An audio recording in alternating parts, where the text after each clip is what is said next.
Let me know if you can hear me, boys.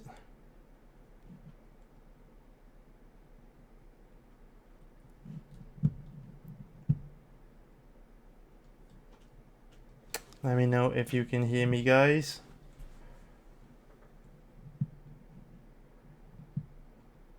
Let me know in the chat if you can hear me. We are back.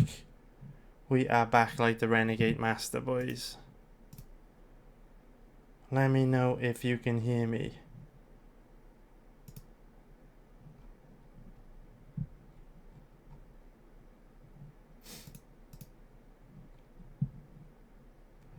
Hey Lewis, how you doing, mate? Can you hear me okay?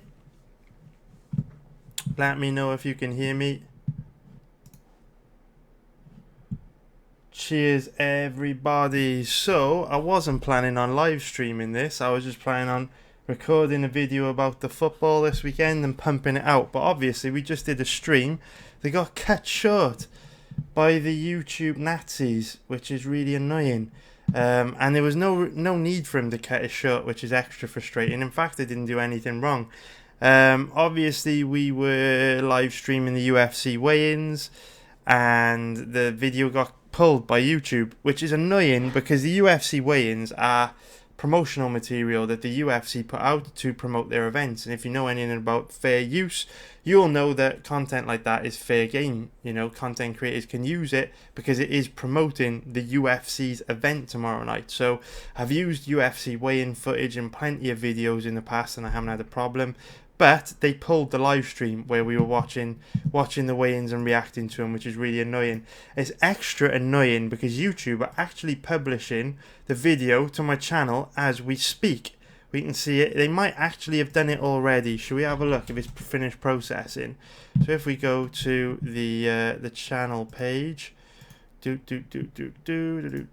Yeah, how annoying. There it is. You can see that is the video that I recorded, or that is the live stream right there. YouTube uploaded it to the channel 5 minutes ago. So as you can see, I didn't do anything wrong, boys. I didn't do anything wrong. And they pulled the video anyway as a precaution. As you can see, as you know, the video's all cool and everything, you know, it's running fine. This is the weigh-in reaction video, and then right at the end, for some reason, the YouTube they oh, my mouse has gone funny. What's going on here? Right at the end, they took it down. Stream unavailable. Stream suspended for policy violations, which is super annoying because the UFC weigh-ins definitely falls into fair use, and I think that it just goes to show I didn't do anything wrong because they've actually just uploaded the video to my channel. And it's actually monetized as well, which is crazy. I mean, the UFC do these weigh-ins to promote their event. So surely by me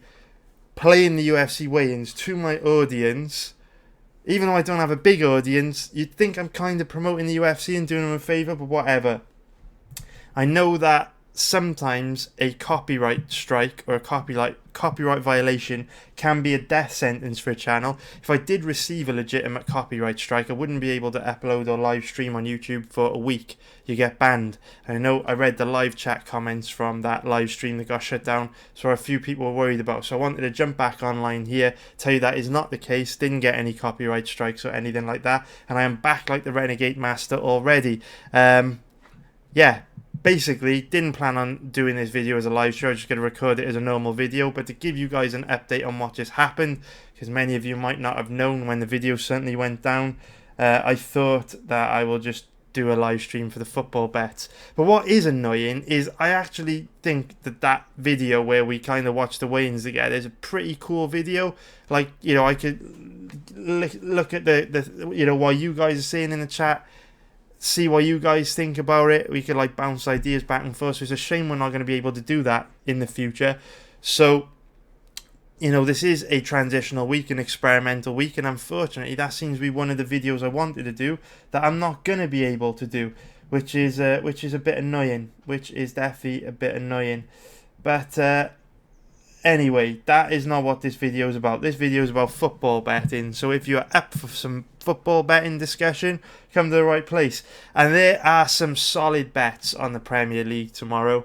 Some really solid bets. I've got some huge bets on the Premier League. And I will definitely answer some questions about the fights tomorrow night as well. So, first bet that I recommend going for this weekend is going to be the double chance in the Manchester United versus Leicester City game. Double chance on Leicester City to draw or beat Manchester United is an amazing bet. And before we go any further, I also just got to make it very, very, very clear. Otherwise, I might actually get shut down from YouTube for a week. This is not sponsored content. I do not get any money from STS Bet for promoting their website at all. I actually don't think STS Bet are a very good betting site. Obviously, I make the majority of my money betting on the UFC, live betting the UFC in particular, and their max bet limits are really small. So I don't actually recommend you use STS Bet. This is not sponsored content. I am not promoting them. But I've got to show you the odds on one site, right? So may as well use them. Their website loads quite quick. The interface is decent. So yeah, that's the reason why I use STS Bet. But yeah, this is not sponsored content. So I think that Leicester City to draw or win at Man United, the double chance at odds of 1.72, which is minus 139, is the best bet of this weekend by a mile. It is a better bet than anything you'll find on the UFC. It is by far the strongest position to put your money in this weekend.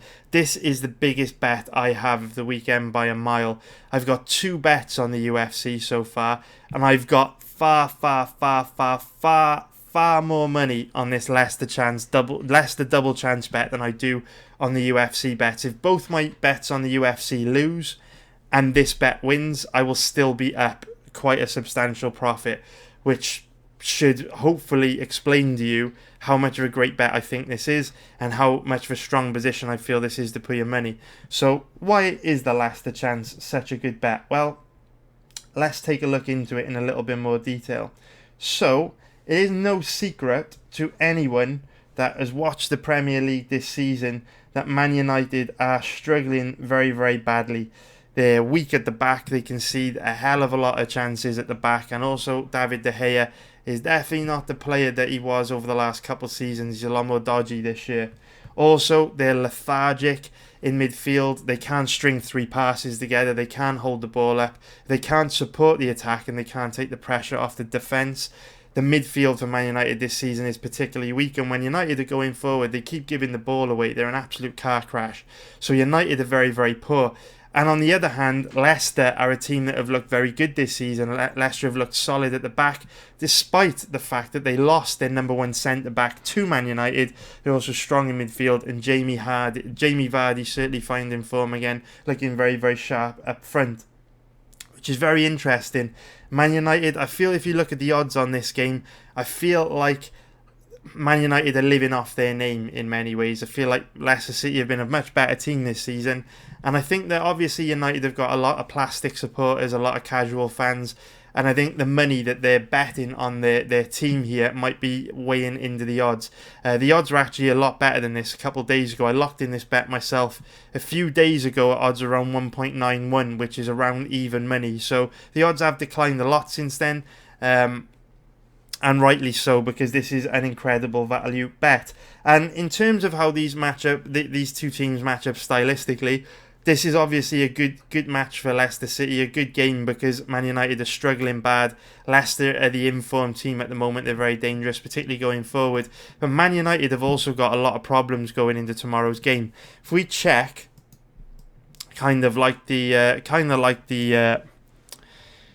form guide for tomorrow, we have got a Man United team badly struggling with injuries. We can see, Eric Bailly is out, even though you wouldn't really expect Bailly to be a starter anyway. Certainly a good backup player, certainly a good player to have on the bench, and he isn't available. Martial is also out. Pogba is also out, so a huge blow to Man United that, because they're light in midfield anyway. And Luke Shaw is also out, who is a big player for United. Luke Shaw is one of those players that you can count on to show up and always put in a performance. He's one of the more consistent players for United in an inconsistent squad. And also questions around whether Jesse Lingard and Wan-Bissaka will be able to play. And I mean, if they're missing Lingard and Bissaka tomorrow as well, that is a huge problem. And in contrast, Leicester have pretty much got a full strength team to pick from. So Leicester, double chance to draw or win at Man United at odds of 1.72, minus 139, by far the strongest position you will find this weekend to put your money. A better bet than anything you will find on the UFC, trust me. And this bet dwarfs the money that I have on my 2 UFC bets this weekend. Double chance Leicester, I absolutely love it. One of my favourite bets of the year, in fact. I think that they at least get a point at Old Trafford. Obviously, Old Trafford's a tough place to go. You know, it's always going to be difficult on their day. You know, United, the crowd behind them, they can beat anyone. But this is a great game. This is a great opportunity for Leicester to get a big scalp early in the season. And then we go on to the second bet that I like this weekend. Another really, really solid bet in my opinion. It is another double chance bet. I like this. Again, I will say this, boys.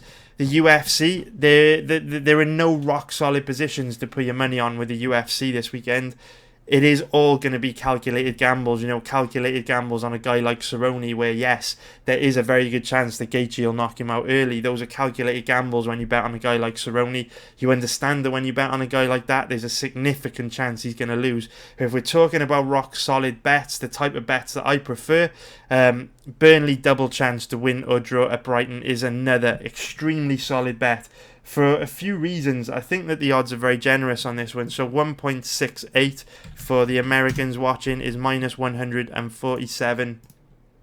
I love this bet on Burnley double chance. Don't love it as much as the Leicester bet, but I definitely do still like it. So the reason why I like this bet so much is because Brighton haven't won at home in the league for a very, very long time. So Brighton are at home to Burnley tomorrow. And if we look back through their form here, we bring it all the way back, go to Brighton's home games, and we can see, ignore this here because CF stands for club friendly. Also ignore this here, that's an FA Cup game. If we're looking purely at league games, Brighton haven't won at home since early March, very long time ago. They won 1-0 at home to Huddersfield. Of course, Huddersfield were the weakest team in the league that season by a mile. And it's not like Brighton have been, walking through Killer's Row. Aside from, Man City, every single home game they've had since March has been winnable. They've played Southampton, Bournemouth, Cardiff, who are relegated, Newcastle. Man City's obviously tough, for West Ham and Southampton. All the teams that they played since March have been winnable games at home, and they haven't won a single game. Again, ignore the Valencia game. If you're not familiar with football, that is a club friendly. It doesn't count. It's kind of like a pre-season game in the NFL. If you're American, that might make more sense to you. So yes, Brighton's home form isn't good, and if we look at Burnley's away form, they're not bad on the road. They pick up points. We can see they drew away the Wolves in the last game week. Arsenal's always a tough place to go at the Emirates, but it was only 2-1. It was a tight game. These are all club friendlies, so ignore these. Then, they did get beat away at Everton, but Goodson Park's a tough place to go. Then they got a point away at Chelsea. They beat Bournemouth. They scored 2 goals against Liverpool. Burnley aren't bad away from home. They pick up points. And one of the main reasons why I think Burnley double chance is a great bet here is that we can see back in February last year, Burnley actually went to Brighton and they won 3-1. And this is a really significant detail to pay attention to, because I feel since that game, I feel like Brighton have got a lot worse, whereas I feel Burnley have got better. Ashley Barnes is in amazing form at the moment.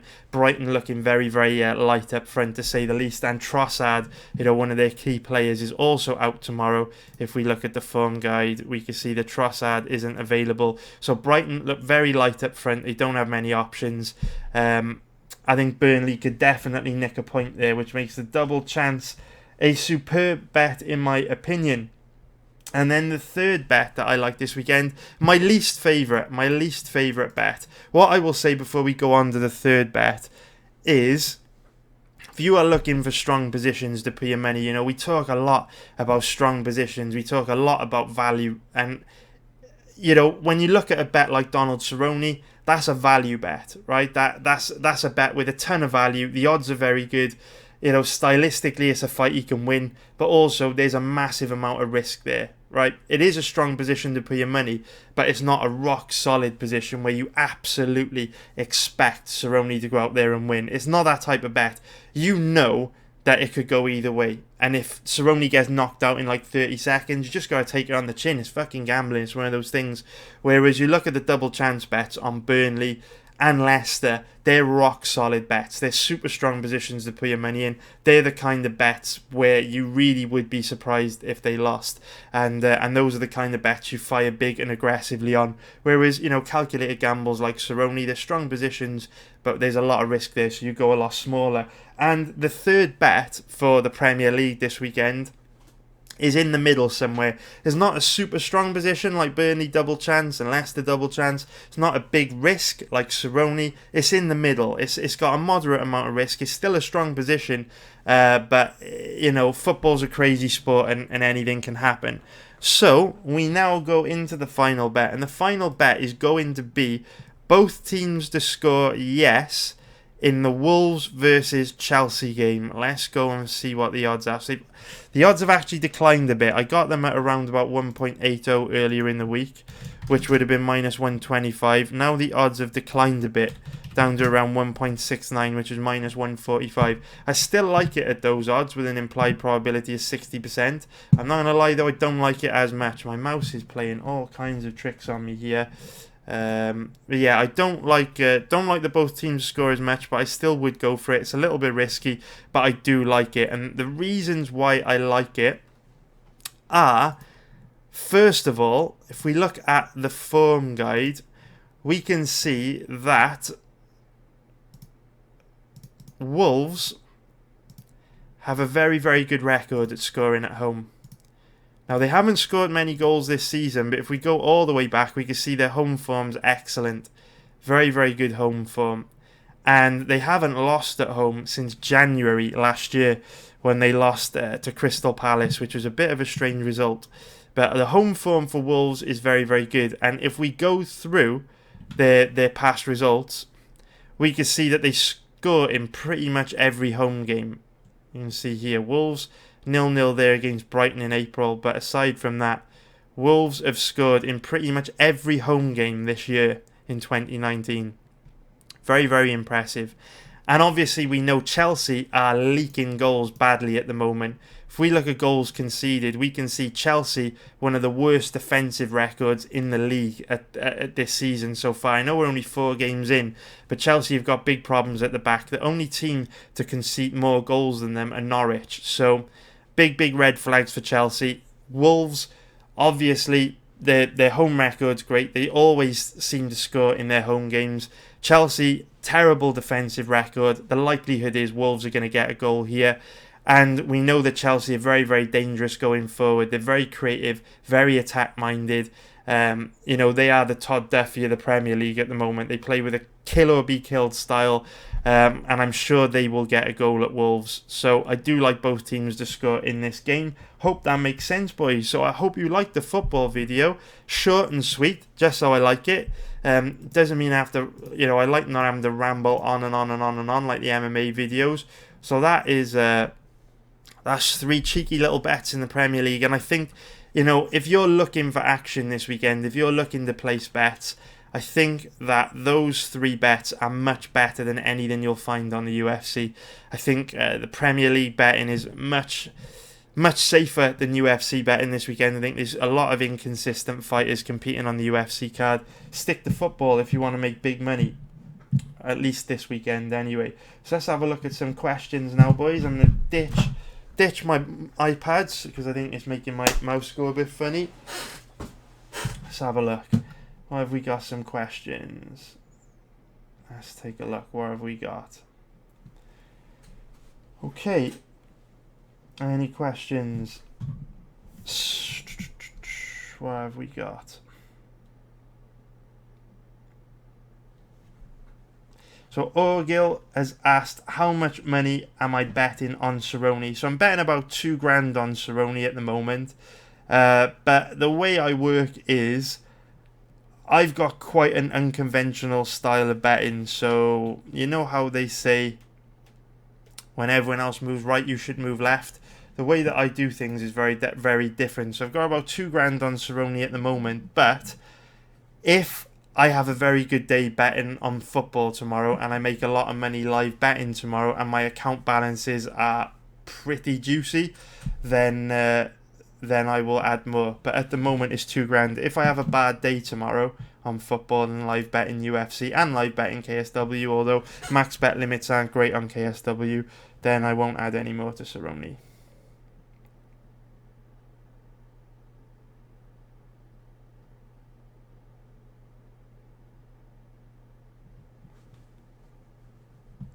Toronto Mike has asked, what about the double chance and the over 1.5 goals or 2.5 in the Leicester Man United game? I don't like to get too cute, man. I bet quite big. I'm not going to lie. I do bet quite big amounts when the max bet limits are there to bet big. You know, they're not that big on MMA, so I do like to go big on football. I just don't like to complicate things.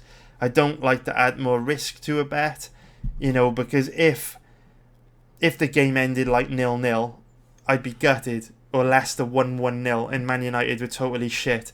If Leicester won 1-0 because Man United had loads of injury problems and they just looked like absolute crap, I'd be devastated at trying to get greedy and squeeze a little bit more out of the odds rather than just taking the safe bet, the double chance, and banking the cash. I don't really hunt for value. I don't like to get too cute. I don't like to complicate things. I like to fire big and aggressively on positions where I think it's a safe bet. Like if I'm betting someone like Cerrone where there's a lot of risk, I'll go small. But if I really feel there's a strong position there, I will throw the kitchen sink at it and go really aggressive, just because you gotta maximize opportunities when they're there, right?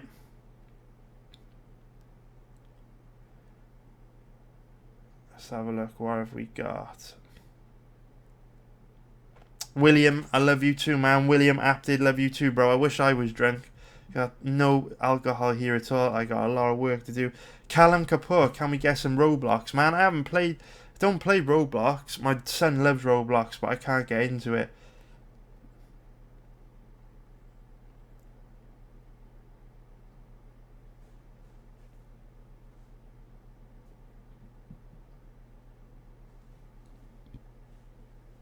So, few guys talking about Asian lines. And the problem with Asian lines is they have much lower max bet limits. And also, I find that if you abuse the Asian lines, bookies don't like it. You get your accounts limited faster. I'm trying to avoid that from happening. So that's why I just stick to straight up straight bets, money line bets, like win or lose or double chance. Basically, the higher up. I've closed STS bet down, but usually, generally speaking, the higher up on the list of bets that get offered that a line is, the higher the max bet limits. And as you saw there on STS, double chance was right up there underneath the win loss or draw line. So the max bet limits tend to be quite high on that.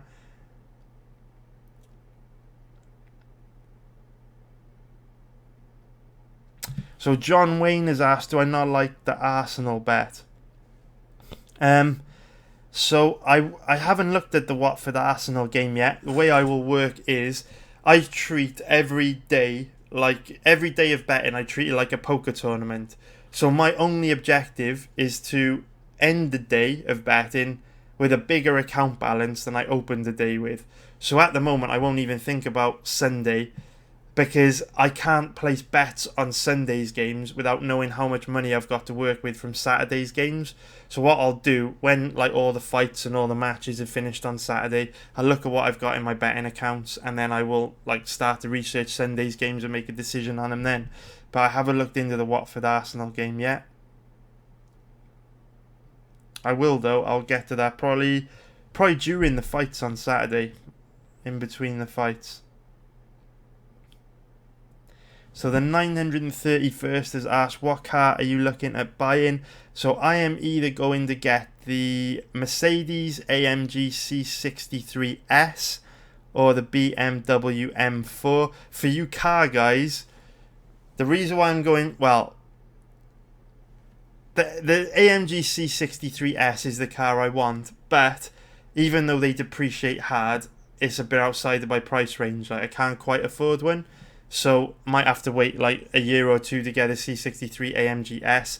But the reason why I want the M4 is because the price is at a real sweet spot at the moment. So you can get the competition pack models for like 40k at the moment, because BMW have just released like the new M4, the new M3, the new M850i, the new M8 is coming out. They've got the new Z4M, which looks fucking amazing. I've never been a fan of the Z4.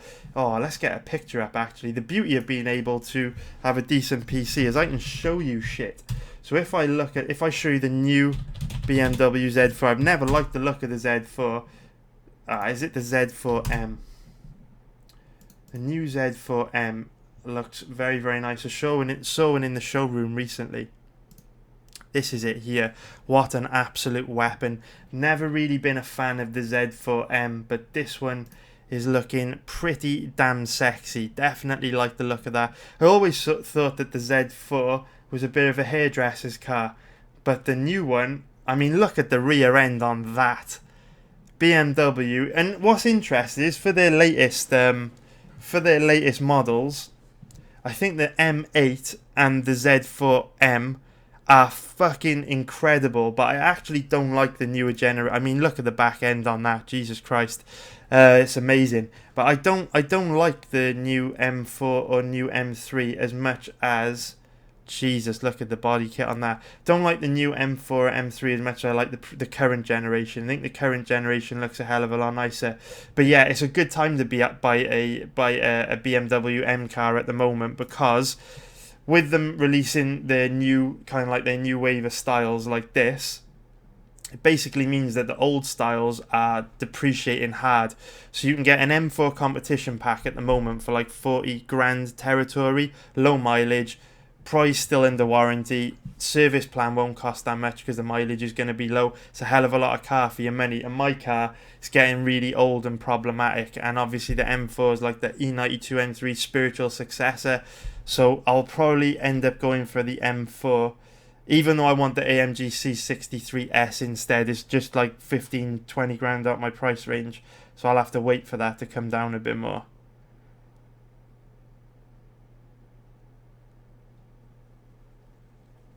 And Lee Dosis has asked if I have any tips for handicapping football. Not really, mate. I'm still just making it up as I go along. It's a big topic. We're better off chatting about that between ourselves in the chat room, man. But I am doing pretty good on football this year. Pretty damn good indeed. Although I'm 1-1 this week on football for about a break even. No, I'm not actually. I'm 1-2 for about a break even. 1 win, 2 losses. Took a loss on the Carolina Panthers last night. Live bet them at around 1.75 odds.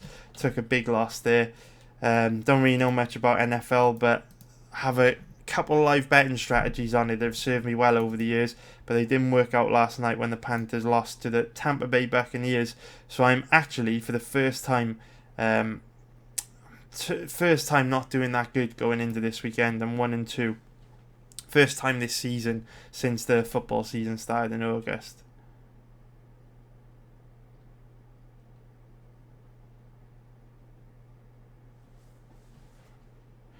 So the 931st has asked, who do you think would give Khabib the most trouble? I think Gregor Gillespie would cause Khabib the most problems, because Gregor has got a big striking advantage, and he's also got that NCAA Division 1 level background, which would make it very, very difficult for Khabib to grab a hold of him and take him down. So yeah, I think Gregor Gillespie's got the best shot at beating Khabib.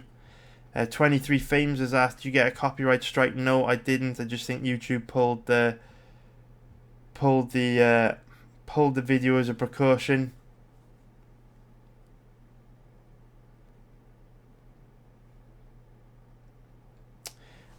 Tom Lloyd has said bookies have extremely limited statistics and models on MMA. Up against it big time trying to beat them on Premier League. I think that you're up against it big time trying to beat the bookies on anything when it comes to pre-game or pre-fight bet in any sport, because obviously in every sport teams are so inconsistent, you can never know how they're going to show up and perform. But I think if you have a brain and you're very, very good at managing money, and you could kind of control your emotions, I think it's very easy to make money in almost any sport live betting. The only sport that I can't make money in live betting is ice hockey. I get absolutely destroyed, but I'm profitable in pretty much every other sport live. So I do disagree with you strongly there. There's definitely money to be made in Premier League live betting for sure.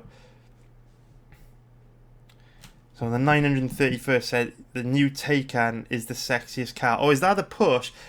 Before I Google this, I think I saw a picture of this yesterday. Is that the Porsche with like the long light strip round the back, like 1980s style?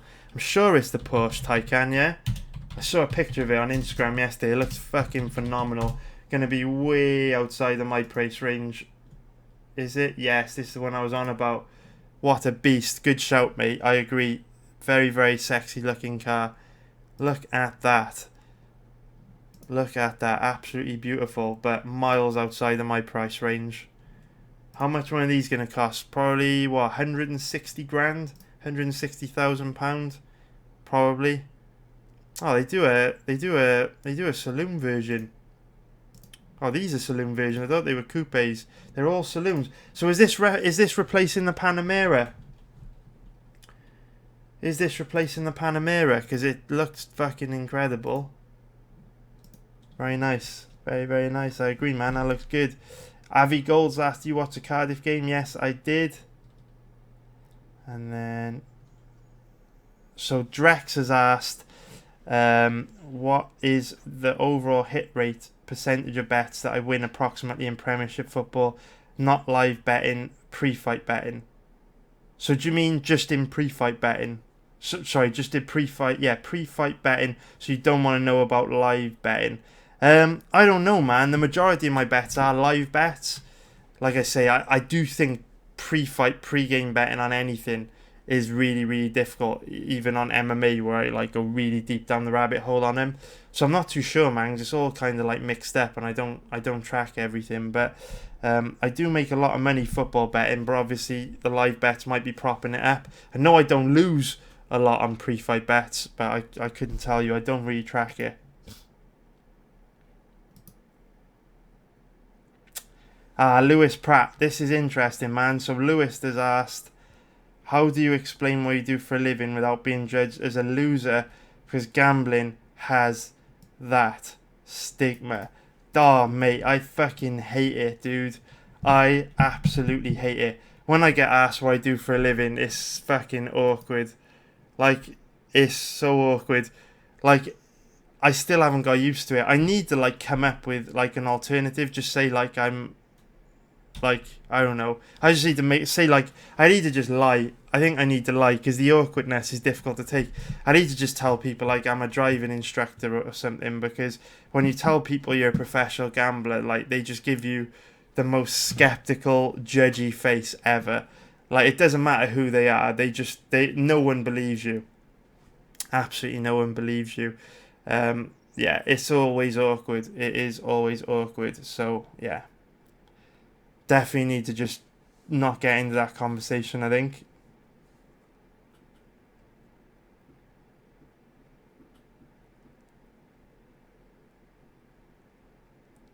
So Stephen Hartley's asked, are football odds more consistent than MMA due to more gamblers and higher liquidity? Seems like MMA odds would have higher rate of anomalous odds making. I don't know, man. I think they're both very different sports, because what you get on MMA is you get a lot of line movement because the max bet limits are so low, it doesn't take much cash to move the lines. Whereas in football, because so many more people bet on football, it doesn't take as much money to move the odds, right? But I think you find bad odds in football just as much as you find bad odds in MMA. Because you've got to remember, the vast majority of people lose the bet on sports, right? Like that Leicester double chance. the odds are way off. Like, there's no way Leicester double chance should be 1.7 going into the weekend, knowing all the issues Man United have got. But I think, just like in MMA, there's loads of dumb money out there. I really think there's absolutely tons of dumb money. If you think of all the plastic Man United fans that have never been to watch a game in their life, they'll bet on Man United just because they love Man United. I think there's a lot of that in football, and that can skew the odds quite bad. I don't buy into this this notion that the bookies are some like all-seeing eye, some absolutely fucking elite godlike entity that can't get things wrong. I think at the end of the day, odds are driven by how much money is bet on either side of a game or a fight. And I think that, you know what, most people that gamble are really dumb. I mean, you've only got to look at my YouTube comments to see some of the stupidity out there. So yeah, I think you could find value in any sport. You just got to be disciplined. You got to dig for it. And my emails are open, which might cause a bit of unnecessary lag, so I do apologise for that. Let's close them down. What else have we got? So, game changer, my most confident picks of the weekend. I love Leicester double chance, mate. Leicester to win or draw at Man United. I think that is gold. So, Lewis Pratt, this is a good question, man. So, Lewis Pratt has asked, he said, I work like a machine. Any tips on how you manage it? Yes, definitely. I definitely can say I definitely do work like a machine. I'm not exaggerating. I do spend at least 8 hours a day, 8 to 16 hours a day in front of a computer, 6 days a week, busting my balls. And the reason why I'm able to do that is because I hated working in my other job so much that it just pushes me to just bust my ass. Because if I don't keep winning, right? Say I have a bad run at betting, that's it. Like, I'm back in a job I hate. It's really as simple as that. If I go on a bad run, I will be back in a corporate job, back in an office job that I fucking hate. And my life will be miserable. I won't be happy. And when you get sucked back into the corporate world, it's really hard to get out of it, because all your time is spent working in that job. So you don't have any free time to escape it and do something else you love, right? So I'm able to work like a dog because I know if I don't, I'll end up doing a job I hate. So that's like incredibly motivating. Like I always say to people, I don't like MMA that much. I don't like watching MMA. I don't like gambling. If I never placed another bet in my life, I wouldn't care. If I never watched another MMA fight again, I wouldn't care. I really wouldn't care. If you said to me, you can earn the money you're earning now for the rest of your life, you have to go do something else, but we guarantee you can make that money for the rest of your life. Catch is, you can never watch another MMA fight, or you can never gamble again, but you can earn that money for the rest of your life doing something similar, where you could like be at home, you can take your son to school every day, you could pick him up, you could have the flexibility to do whatever you want whenever you want to do it. I would take that deal. I wouldn't care if I never watched another fight again. Wouldn't care if I never placed another bet again. It's just a means to an end. It's just something I can do, something I'm good at, to prevent me from getting stuck in a job I hate. So yeah, I would say tips on how you manage working like a dog. Just find something that drives you, man. Find something that drives you, dude. And not going back to that job I did before drives me. I fucking hated it.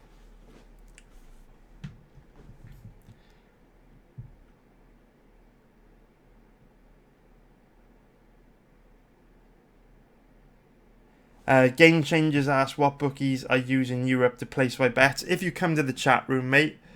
So if you come to my website, click sign up here. You can sign up for a free account there. Go into the chat room and say like, hey guys, blah blah blah, and I will send you a list of all the betting sites I use. There's like 20 to 30 sites. So jump in the chat room. I'll send you a text file with a list of them all.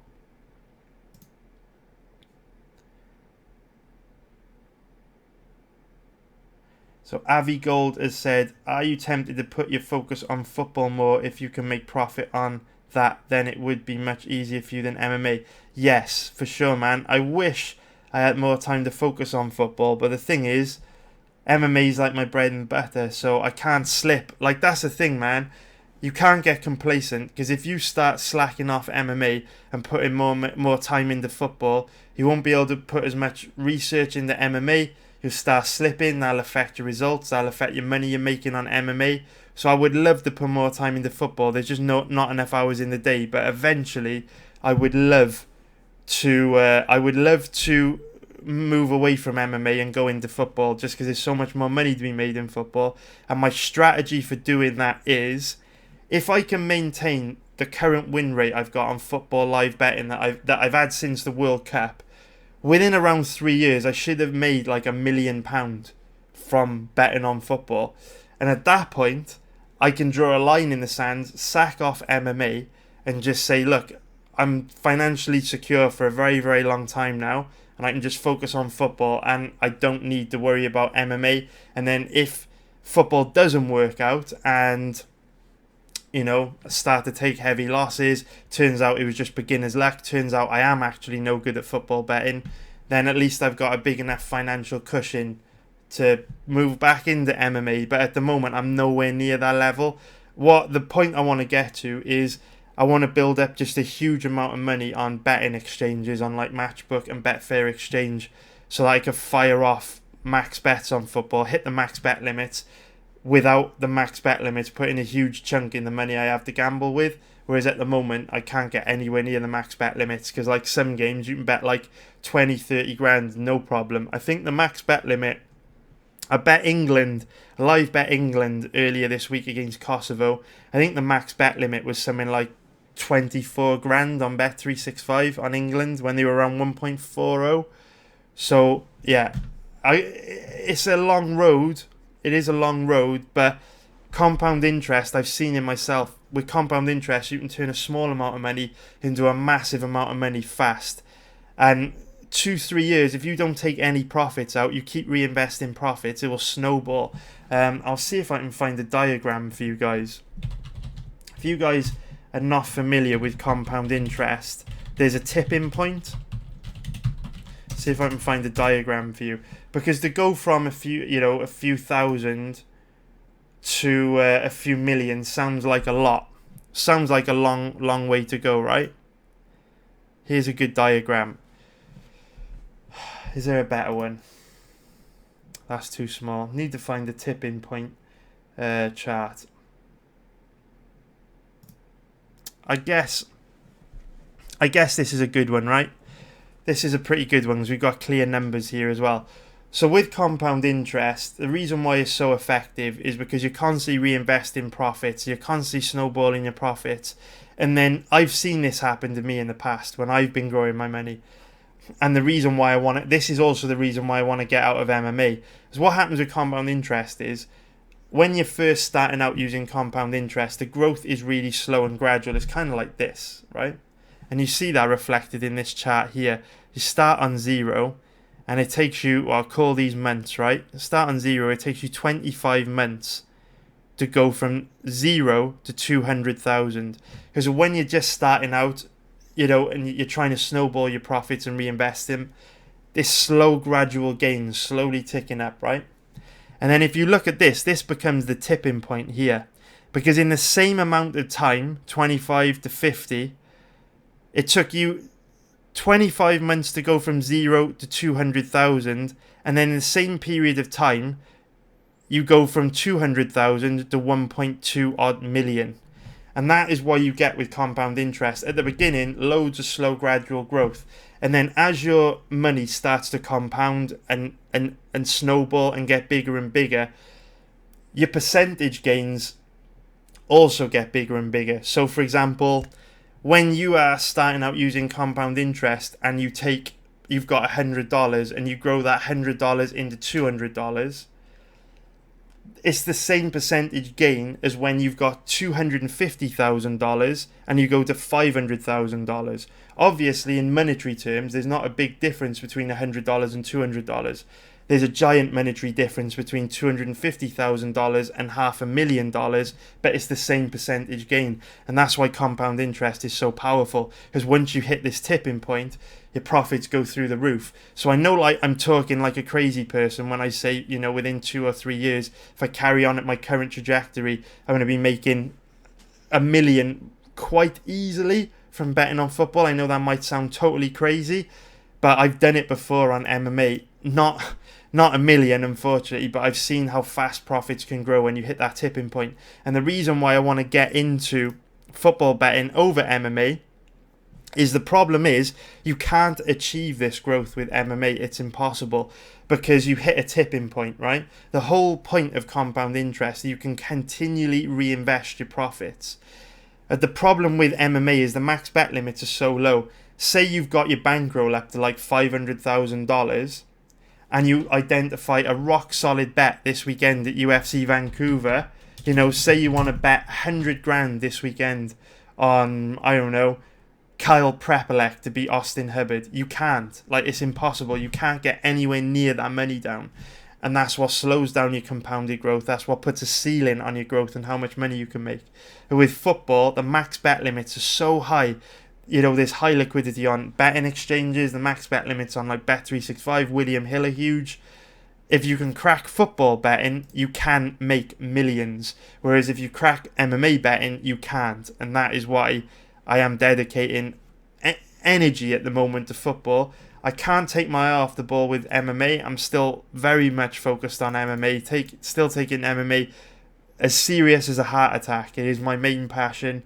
It is my bread and butter, and I will not get complacent and I will not slip.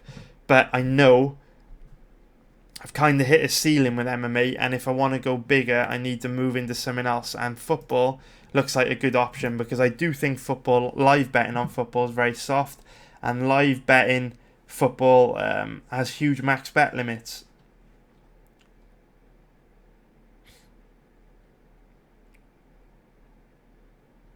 Lewis Pratt has asked, do you ever get burnt out from MMA and burnt out from gambling?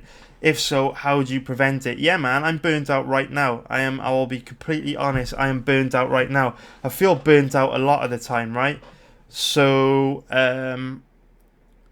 I am burnt out right now. I went on holiday to Singapore and Bali. It was a flat out, fast-paced holiday. It was a super busy holiday. 17-hour flight back. And literally, as soon as I got off the plane, I had to go right back to work and start researching UFC China. Yeah, so I'm burnt out now. You know, as soon as UFC China was done, I built this. And I've had loads of problems with this. So yeah, I'm burnt out right now. But the thing is, I've been burnt out loads of times in the past. Loads of times. So I've got used to dealing with it, right? So in the past, when I've got burnt out, I've made bad bets. And I've lost money. Because when you're burnt out, you're not thinking straight, right? So you're more likely to make bad betting decisions. And because I've done that in the past, I know that when I am feeling like this, you've just got to check yourself, right? You've got to, before you place any bet, you have got to check yourself. So the bets that I've got for this weekend, you know, I haven't just rushed in and bet on them. I've slept on them. I've left it till the next day and thought about it a lot. And before I actually pull the trigger on any bets that I've placed, I've just had a conversation with myself. Am I placing this bet because it's the correct thing to do? Or am I placing this bet because I'm feeling burnt out and I'm not thinking straight? And what's interesting is a big part, we should talk about this right now. A big part of making money in this game is consistency, right? So I will be completely honest with you guys. I don't like the thought of betting Donald Cerrone against Justin Gaethje this weekend. I really don't, because Justin Gaethje's a monster, and there's a very, very high probability that Justin Gaethje knocks Cerrone out, right? There is. And if you don't think that, you're a fool. And I'm feeling burnt out. So when you're feeling burnt out and you're feeling run down and tired, it is very easy to make the wrong decision. So with a bet like Cerrone, it doesn't sit right with me. I don't like it. But I've researched that fight 3 times this week, and every time I come to the same conclusion: Cerrone's a good bet. So whether I want to bet him or not, whether I think he's going to get knocked out or not, is largely irrelevant. At the end of the day, the key to making money in this game is consistency. And say, for example, I pass on Cerrone this weekend and he wins, and then next weekend there's a fighter with a similar amount of risk, similar odds, and I'm frustrated that I passed on Cerrone, so I bet on the dude next week and he loses. Well, it's like a double punch in the face, right? Because I passed when I should have bet, and I bet when I should have passed. So it's very important to be consistent. So when you are feeling run down, you are more likely to make bad decisions. So to avoid it, I just double down and make absolutely sure I'm making the right decision. So with the Cerrone Gaethje bet, researched this fight 3 times to make sure Cerrone was a good bet, and he is. And now I am absolutely 100% certain I'm doing the right thing betting on Cerrone. And if he does get knocked out in 30 seconds, it's gambling. It's the risk factor with a bet. You just got to take it on the chin. But consistency is really, really important. And the same goes for the football bets, you know. Didn't jump in, slept on him, gave him some thought. Because it's important you actually check yourself and realise when you're in a mind state that you might make some mistakes that you don't. And also, what I will say, talk about live betting, right? So obviously, it's a lot easier to control being burnt out and control impulsive behaviour when you are doing pre-fight betting, right? Because if I know in the past, like I'm talking years ago now, a very long time ago, not now, but years and years ago, I know that when I was feeling burnt out, I would be more likely to place bad bets. So because of that, now I'm like Santa Claus, right? When it comes to pre-game bets, pre-fight bets, I've got a list. I'm checking it once, I'm checking it twice. I'm not jumping in when I think I might be burnt out. But it's a lot more difficult to do that with live betting, right? It is a lot more difficult. So when I am live betting, obviously I'll talk about being burnt out from 6 p.m. tomorrow night until 6 a.m. 6 p.m. KSW 50 starts, and that UFC Vancouver will probably run till about 5-6 a.m. tomorrow. I'll be live betting tomorrow 12 hours straight. So I have got to be fucking on it for 12 hours straight tomorrow. Got to be thinking sharp, in the zone, can't afford any mistakes, right? And two things will help you do that. The first thing, you got to get sleep. So I'm pulling an all-nighter here because I know that if I wake up tomorrow morning or afternoon, midway through the UFC event, I'm going to crash hard because it goes on till 6 a.m. So I know for a fact when I'm tired, I can't think straight and I make mistakes. So what I will do, I will stay up now until about 8 or 9 a.m. in the morning. It's now 2 a.m. UK time. So I will stay up till about 8 or 9 a.m. Then I will go to bed, sleep all day, and I'll wake up about 5 p.m, an hour before KSW. I'll do some last checks on the website. I'll do some little updates on the website, answer a couple emails, help any of my members that have got account issues, and then I'll be ready, bright-eyed and bushy-tailed, for KSW live betting, like I'm waking up for a work day, a 12-hour work day ahead of me. So that's the first thing I do to avoid myself making any mistakes in live betting. The second thing that I do to avoid myself making any mistakes is I go into every fight with a strategy. So I'll fully research every fight. I'll be up all night now researching KSW. And come tomorrow, when I go into live betting all the fights tomorrow in KSW and UFC, I'll have a really good idea of what I'm looking out for. And I won't actually share that with my elite members. I won't share all of it with them because I'm always concerned that someone might be listening that works at the betting sites. I know it sounds a bit Eddie Bravo, but I don't like to give all my tricks away because if they knew what my plan was for live betting a fight, they would be able to set the odds to counteract it. And we have had people from betting sites infiltrate the elite memberships in the past. We had a guy, there was the guy that set the odds for MMA on ownbet.com. So he was kind of like snooping in on us. So I'm very, very conscious of that. But I've got a plan So if you've got a plan and you stick to a plan, you're less likely to deviate and make a bad decision. And also, before I lock in any live bet, I just have a question stuck in my head. And before I pull the trigger on any live bet, I ask myself a simple question: do I love this bet? And if I don't love the bet, then I pass. And it's as simple as that. And just by doing those two things, getting the sleep, or three things: getting the sleep, having a clear strategy, and just asking yourself, when you go to click that button, when you go to type in the money and click that button, do I love this bet? And if the answer is no, fucking pass, because there's no shame in passing. No one ever lost their house or their car or their account balance from passing or folding a hand. So fucking pass. There's no shame in it. And at the end of the day, it is all about money. Not about being the smartest guy in the bar. So Lewis Pratt has asked, once you become a millionaire, will you ever give up on the site? So ever's a strong word. You never ever know what you're going to do. But what I would say is, what I would like, the thing about the site is, right, I love the site. Like, I actually love my site. Like, I do think we got the best community, like the best betting community in the world by a mile. Like, there's no trolls, there's no dicks. Like, literally, if anyone comes to the website and shows any negativity, like, I instantly ban them. They're fucking gone. Because it's kind of like a real special area of the internet where you could come and you can just discuss anything you want, and it's real cool, real friendly, loads of great people there. And it's just a great place, man. I mean, we talk about all kinds of shit. Last week we were having a heated debate on the Kardashians. That's the kind of shit I love. So there was a point in time in my life, probably when I was trying to become a professional gambler, sort of like 5-6 years ago, when I was getting close to making that step, where I would be like, all I wanted was to, like, fucking make money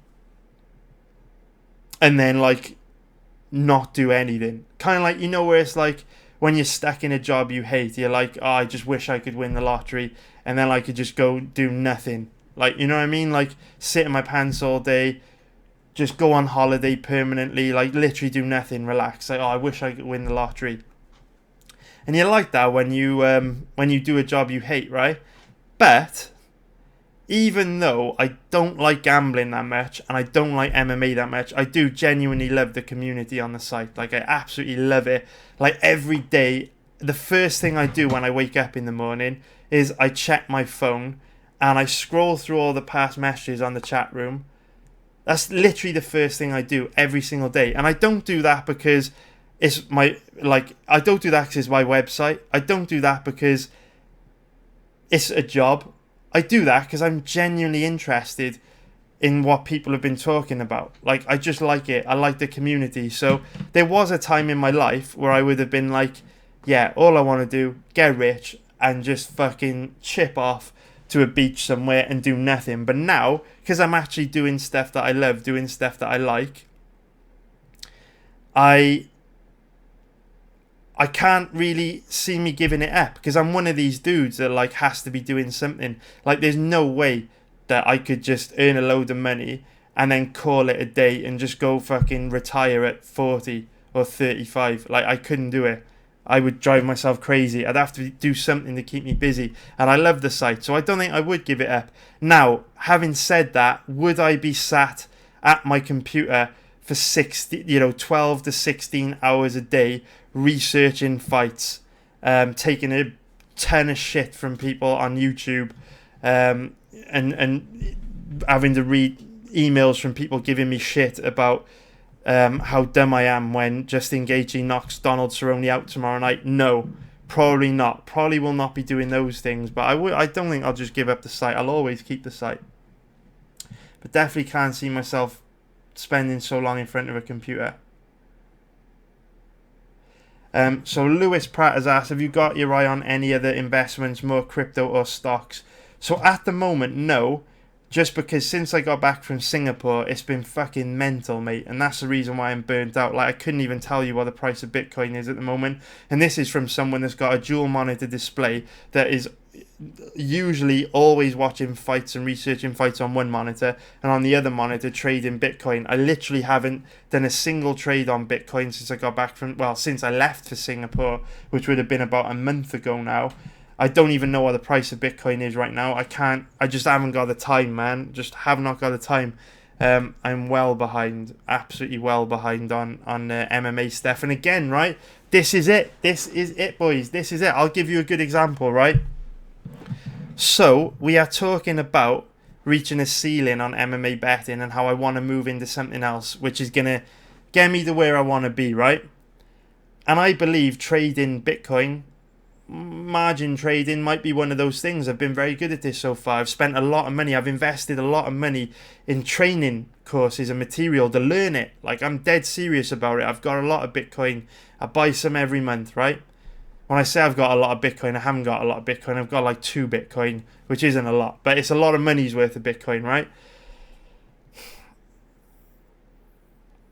Before I went to Singapore, I was literally like staring at the screen all day. I'd be researching fights on this screen, monitoring and margin trading Bitcoin on this screen, right?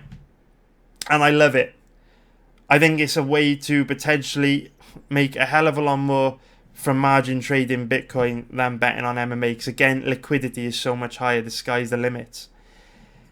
But since I've got back from Singapore, the fact is I just haven't got any time to do it, right? So other people might just carry on. Other people might carry on trying to trade Bitcoin, keep up on Bitcoin news, keep up to date with the price action and stuff. Whereas I know at the moment I'm burnt out. I'm chasing my tail. I'm well behind. And MMA is my bread and butter. So right now, MMA and gambling, that's what I've got to focus on, right? I've got to focus on MMA. I can't worry about anything else. I can't worry about what Bitcoin's doing. I can't worry about any other shit, right? Because at the end of the day, MMA and gambling is what pays the bills. And that's important because other people, when they get burnt out, might try and do everything, or they might, not put as much energy into the MMA and the gambling so they can focus a bit of time on Bitcoin.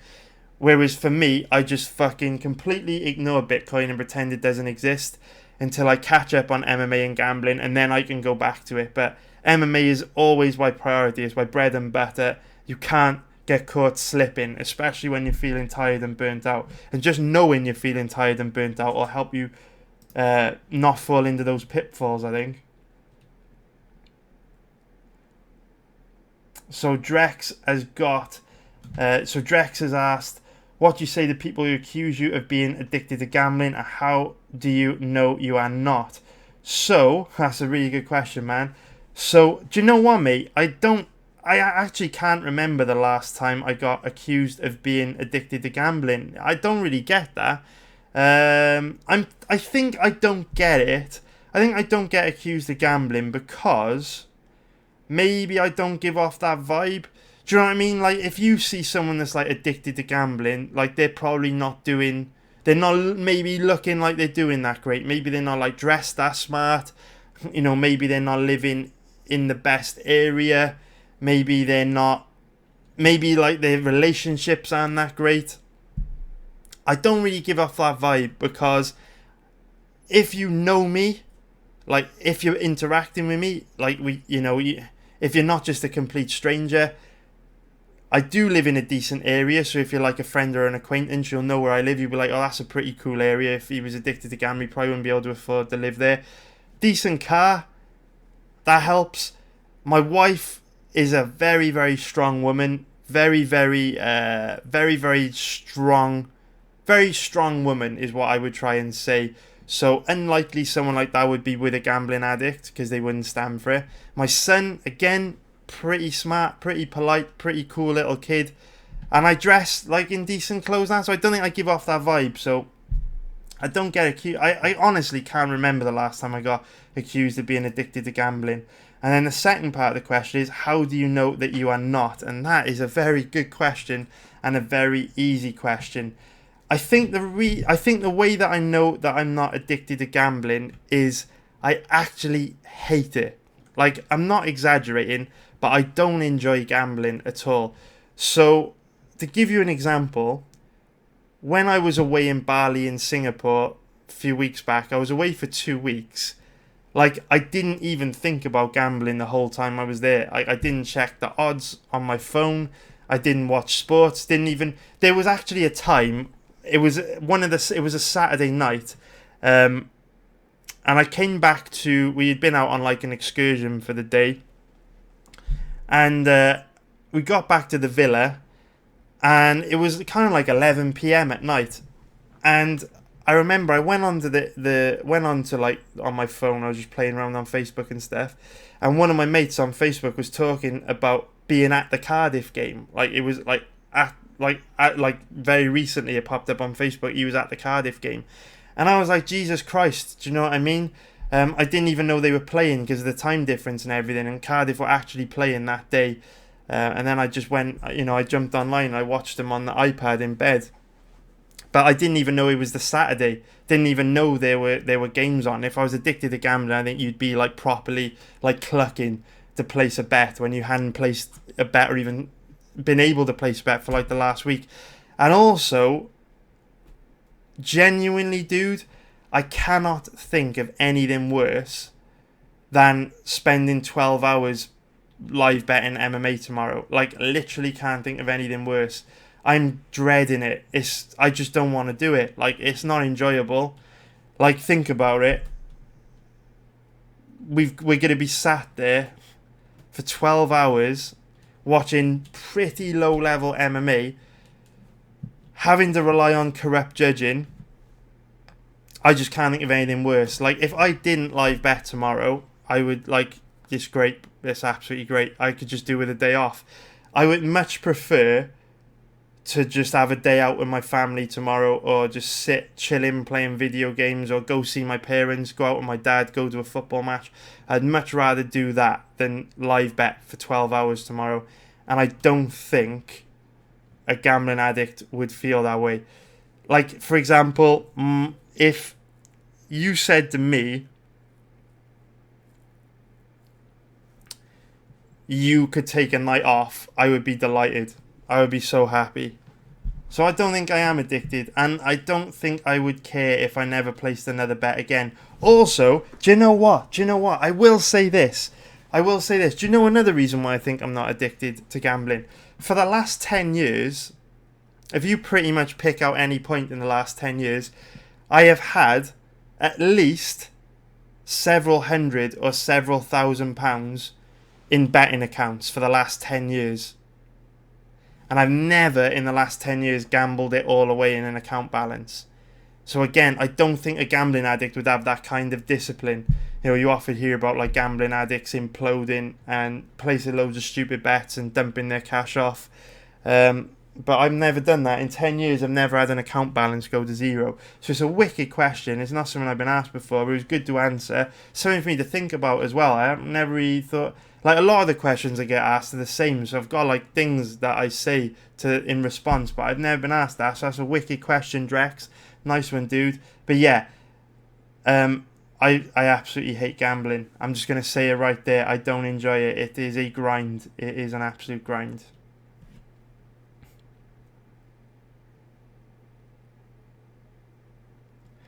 Bear Cash has asked if I ever thought about betting baseball. I haven't, mate. I don't know anything about baseball at all. I don't know. I do make money on pretty much every sport that I live bet, but I've never attempted to live bet baseball just because I don't understand it. The sports I live bet just tend to be boxing, MMA, or team sports like basketball, American football, soccer, ice hockey, although I got destroyed on ice hockey last year. Yeah, just team sports, games of momentum swings, where even if you don't know the sport on a really deep level, you understand what a momentum swing looks for, right? So if you've got basic money management and common sense, you can spot a good deal live when you're getting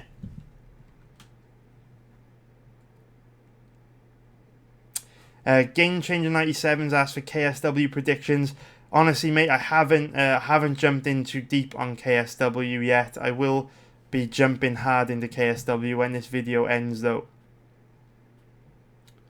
Anon has asked, what is your average stake, and is there a graph of your results? So my average stake changes a hell of a lot, because if you were listening to earlier on in the video, you hear me talking a lot about liquidity and max bet limits and compound interest.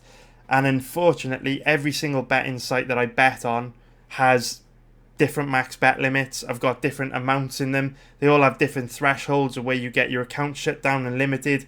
So for example, at any one time, I've got 5 or 6 betting accounts that I live bet on.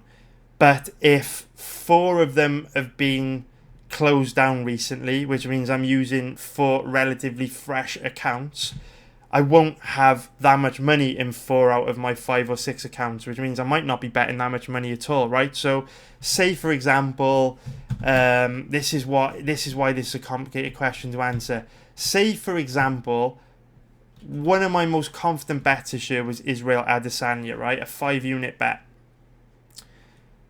If 4 out of my 5 accounts that I used to simultaneously bet on were relatively fresh accounts, even though it was one of my most confident and biggest bets of the year, if they were fresh accounts where I only had a few £100 in them, say like £500 in each, I might only be able to bet like £500 on Israel Adesanya, because in those betting accounts that I'm using at that period of time, that's how much I've got in there, right? But say for example, we've got a bet that I'm not that confident on at all, like Donald Cerrone, 50-50 fight, could go either way. But say I've had the 5 or 6 accounts that I use to live bet on, say I've had them for a long time, and I've built up a good few thousand on each of those accounts, then I might fire off a 3, 4, 5,000 pound bet on Donald Cerrone, which is crazy, because if you think about it, I felt a hell of a lot more confident on Adesanya than I did on Cerrone, right? Adesanya was a 5-unit bet, Cerrone's a 1-unit bet. But how much I actually bet will depend on how much I've got in my betting accounts. And unfortunately, that's completely outside of my control, because if you've looked at the video on the homepage of my channel, if we go to here, where is it? Oh, it's not at the top because the live stream is. If you haven't watched the video where I talk about limitations, this one, do you want to be a professional gambler? If you've watched that, you will know that the amount of money that you have in betting accounts is very much out of your control, because betting sites will shut you down when you consistently start to make money. So again, that's one of the reasons why I want to move into football betting, because with football betting, chances are you're going to have a hell of a lot more money in your accounts at any one time, because the max bet limits are so much higher. The threshold before you get your accounts closed and limited so much higher. You've got betting exchanges where you can keep large balances on and bet on football. Because of all these things is why I want to move into football, so I won't ever be in a situation where, say for example, a super confident bet comes up next week, but I can't absolutely annihilate it and go big because my account balances are small. If I was betting on football, I wouldn't have that problem. Oh, and a graph of my results. Yes, mate, if you go to mmabettingtips.com/results, you will find a chart for my results. You could also find it for mmabettingtips.com, roll the mouse over resources, and then roll the mouse over resources, click results here, you'll find the chart of results on that page, dude. Then, next question. We have got WrestleMan UK, what are your thoughts on betting in horse racing? It's absolute bullshit. So many people bet on the Grand National. Yeah, mate, I don't know how you could bet on animals, but it's not for me. I definitely don't bet on horse racing. Lee Dosis said he loves the chat room. He's addicted to it. Thanks a lot, mate. Free Barry has said, you don't love MMA. Fuck off, you fucking casual. Oh my god, dude. Oh my god. What I would say about that is, there was a time where I absolutely loved MMA. Absolutely loved it. Like, loved it. Like, MMA was literally my favourite thing in the world. That's what got me into this in the first place, right? It's not that I just woke up one day and I was like, oh, maybe you can make money betting on MMA. I know, I'll go bet MMA. No, my friend. I started betting on MMA because I loved MMA. I fucking loved it. Absolutely loved it, right? There was a time in my life where, you know, I'd have favourite fighters like Dan Hardy, Michael Bisping, Anderson Silva. They were some of my favourite fighters. And when one of their fights got announced, I would look forward to their fights like months in advance. Like, I couldn't wait. Like, I still get it now with video games and movies. Like, when there's a video game or a movie coming out, that, like, I can't wait for Death Stranding that's coming out towards the end of the year, right? Cannot wait for that video game to come out. And I used to be like that with MMA. Like when Chael Sonnen against Anderson Silva 2 would be announced, I'd be like, oh my god, I can't fucking wait. Like, you know what I mean? Like, I can't wait for that fight. I'd be proper excited. And then the night before the fight, I would have butterflies. I would be excited. Like, I wouldn't be able to sleep. It's like, I would feel like when you're a kid the night before Christmas, like on Christmas Eve, like properly excited. And that's how I feel about MMA. But what you have got to understand, my man, and this is just a fact of life, when you are really involved in something and doing it over and over and over again, you've got to remember, I am not exaggerating where I say 8 to 12 hours every day, 6 days a week. I sit at this desk watching fighting. I watch MMA 8 to 12 hours a day. After a while, bro, it ain't going to be fun watching MMA anymore. And that's why I say, if I never watched an MMA fight again, I wouldn't care. And I'm sure, right now, I love football. I love video games. I love movies. I love cars, right? I absolutely love them.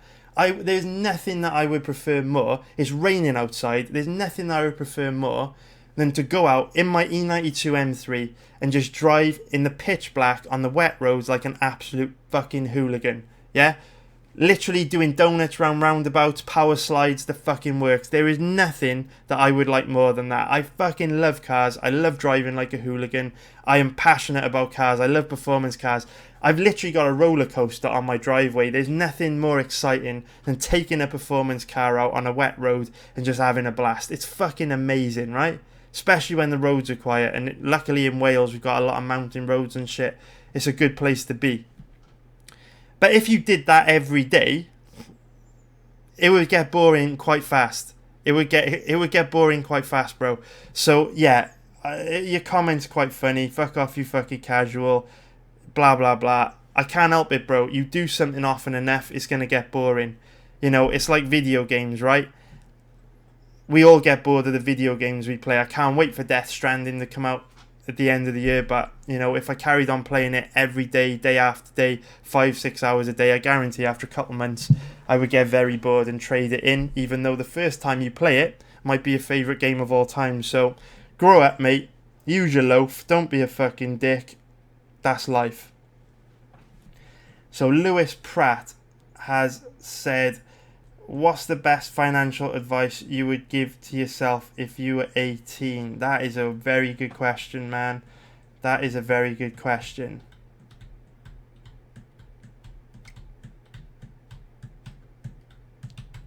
That's a big question. What's the best financial advice you would give to yourself?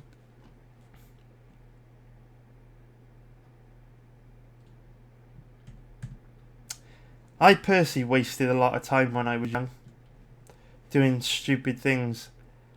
I mean, I would just hammer home compound interest. The thing about compound interest, which is mad, is I didn't actually know I was using it. Like, I'm not exaggerating, but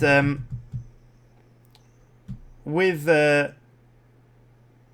compound interest, I was using compound interest by accident, because when you play poker, you're forced to use compound interest.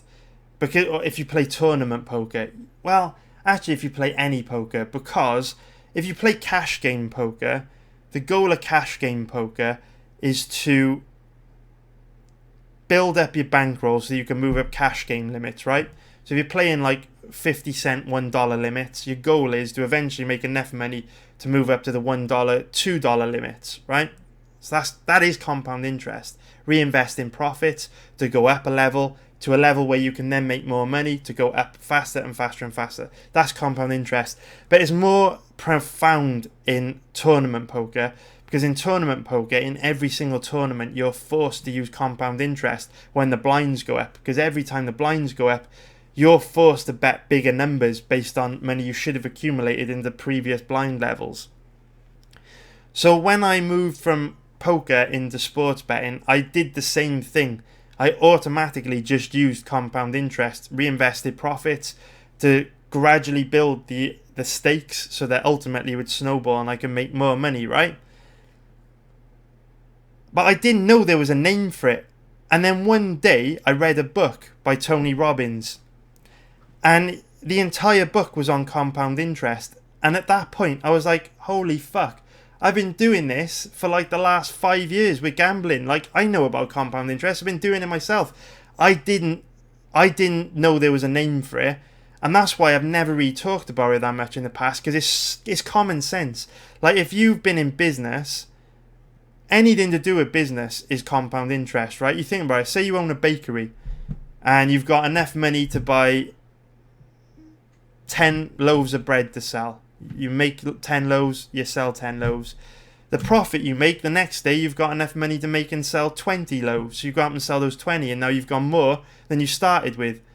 And if you made enough money from selling 10 to then make 20 the next day, well, the day after that, you can take the money you earned from selling those 20 loaves and now you can make 40. And then it keeps snowballing, right? That's fucking business 101. That's compound interest. So I just assumed everybody did this.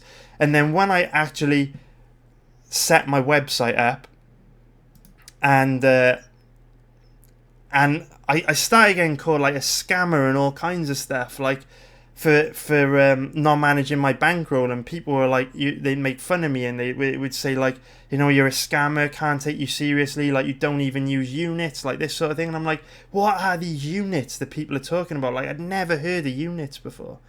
And then I did some research on them, and I found that it was kind of like a universal metric that people use to measure profit and loss in gambling. And I couldn't believe it, because to me it was like the dumbest thing in the world.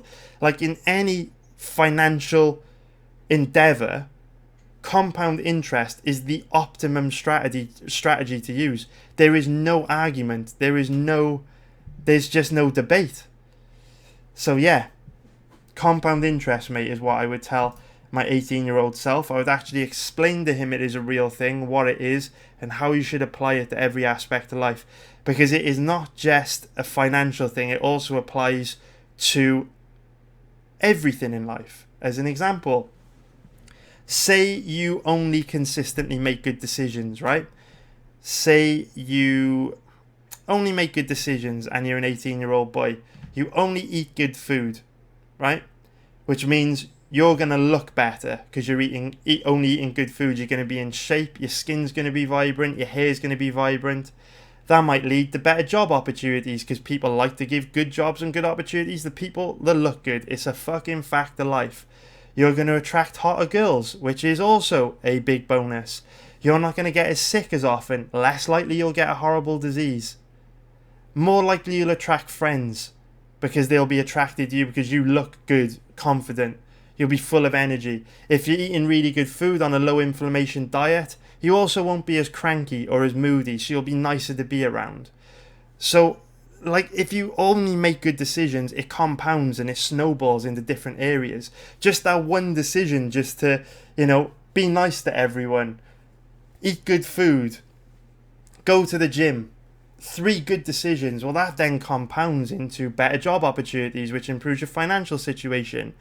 More friends, you become more popular, you get with hotter girls, your sex life improves, your health improves. Like, it compounds, life compounds, compound interest. This is why every time I hear about any other alternative way to managing money, drives me crazy. Compound interest. Einstein was right. I don't know if Einstein said it. Because there's a lot of debate as to whether Einstein actually came up with these quotes. But Einstein, man, he was right if he did say these things. Compound interest is the greatest invention, and if you are not using it, you're doing life wrong. You are doing life wrong. It works great. Lewis Pratt has said, if you weren't gambling, what do you think you would be doing? If I was gambling, I've skipped the question for Vito. I'll get back to it. Sorry, dude. I've just missed it by accident. So, Lewis said, if you weren't gambling, what do you think you'd be doing? I don't know, man. I don't know. I do know I was stuck in corporate hell for a long time and struggling to find a way out. So unfortunately, there's a good chance I'd be doing that. I'd probably be still traveling up and down the country producing videos for Tesco, which I hated. Vito Garcia has asked, how much money have you made total off MMA, if you don't mind me asking? Dude, I actually have no idea. I don't keep a record of it. Good thing about the UK is we don't pay taxes on gambling income, so I absolutely have no idea. What I tend to do is, when I put money into a betting account, I will, obviously deposit the money, and then when I withdraw the money, that goes into my bank account, and I take a set percentage, usually the original amount, and put it into a different betting account. So I don't really keep track of how much money I've made over the years, dude. It's been a long, hard road. It's not like when you've got a job and you're like, oh, I earn £32,000 in a year. I honestly have no idea. As long as my bank balance is looking healthy, that's all I care about.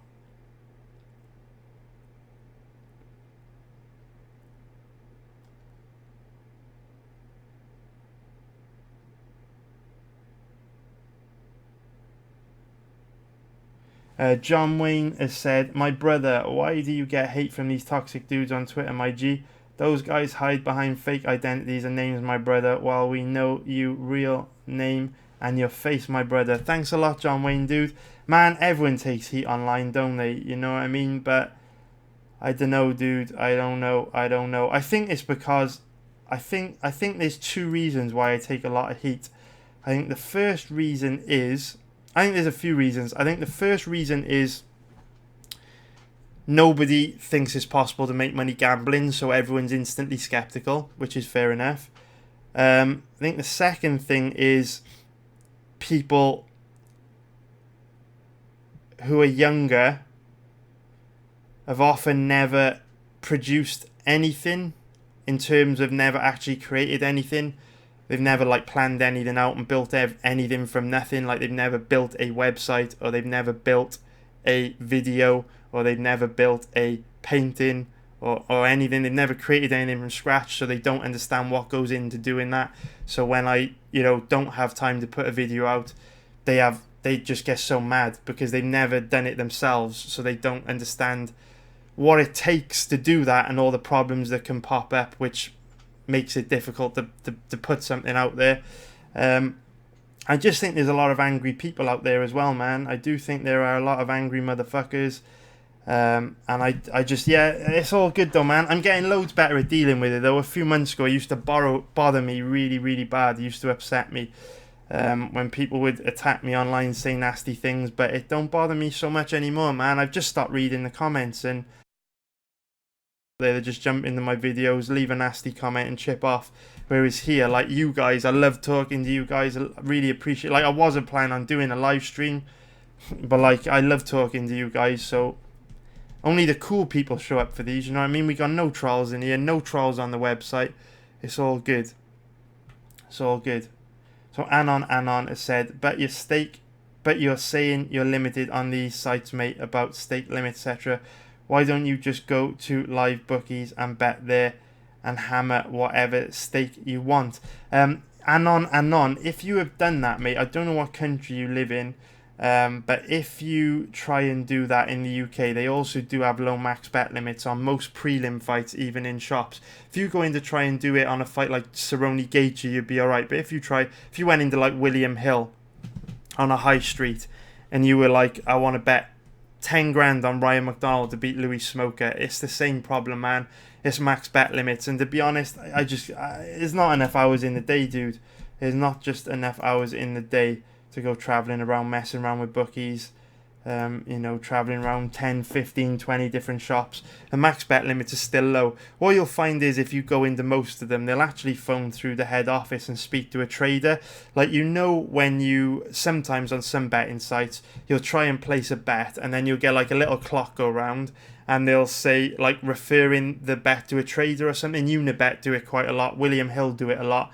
And then they'll say, if the bet's been approved or not, quite often, even if you just go into a betting shop and you're like, I want to bet £250 on Miles Johns, they'll be like, yeah, no problem, and they'll ring through and speak to a trader just to get it authorized, because they have the same max bet limits in the shops as they do on the website. BMG50 has said, what do you think about Cerrone at the weigh-ins? Looked like a tough cut. I agree with you, and I also disagree with you, mate. It is a tough cut, because it's always a tough cut for Cerrone cutting down to 155. But I think it's the best he's looked cutting to 155 in a long time. So I think he looked a lot better than usual, weighing in at lightweight, obviously not including his weigh-in to welterweight. But I do, obviously it's always a tough cut, but I think he looked a lot better than usual. Vito Garcia has asked, are you going to go over the Champions League this year? Really like your videos, they're very informative. I will be live betting the Champions League this year. I will definitely be live betting the Champions League, but I won't be pre-game betting it, because what I found last season is I just didn't do very well pre-betting the Champions League. It's really hard. Obviously every team's amazing, every team is good enough to beat any other team.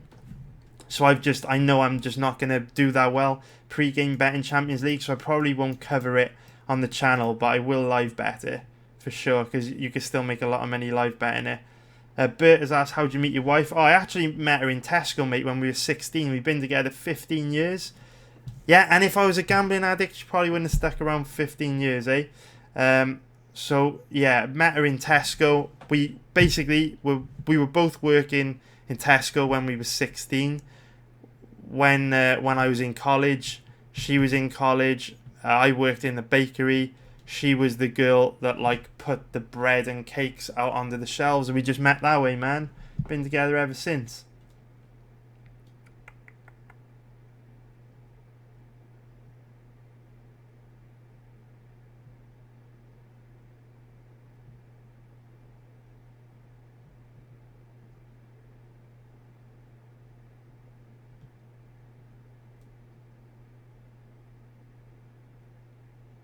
So Lewis Pratt is... Oh, this is a good question, man. We might end the stream on this one.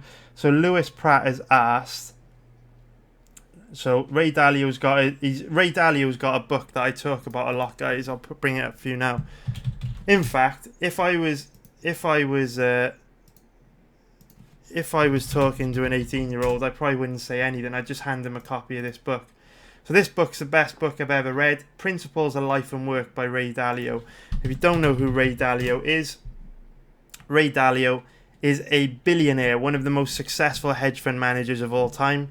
Absolute billionaire, absolute legend. And the thing I love about Ray Dalio is he released this book, Principles of Life and Work, because he's obviously got a lot of wisdom, right? He's a billionaire and he's in his 70s, so he's learned a lot in life. But it's not easy to pass on everything you've learned in life to your kids.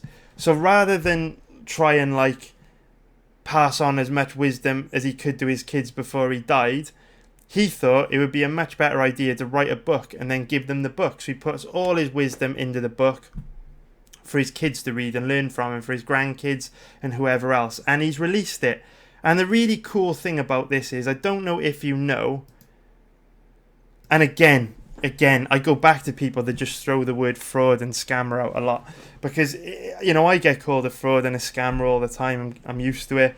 But also you see people that release books get called fraud and scammers. Like, they'll write a book on invested, or they'll write a book on health and dieting. And you'll see online, you read the comments when they tweet, check out my new book, blah blah blah. People will call them a fraud, a scammer. A lot of people that write books do this, or get this kind of backlash. And a book's a terrible way to make money.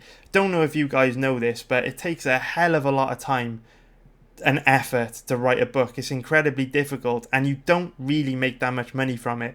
If you knock it out the park and you become, New York Times bestseller, obviously you can make a boatload of money, right? But the chances of actually selling that many copies isn't great. The vast majority of books released, talking above 95%, actually make a loss or just break even.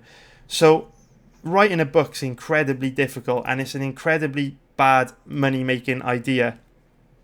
So when a guy like Ray Dalio, who's a billionaire, wastes his time writing a book, you should fucking take note, because there's no financial incentive for him to do it. So the fact that Ray Dalio's released a book is pretty goddamn amazing, in my opinion, because you get to learn from a billionaire.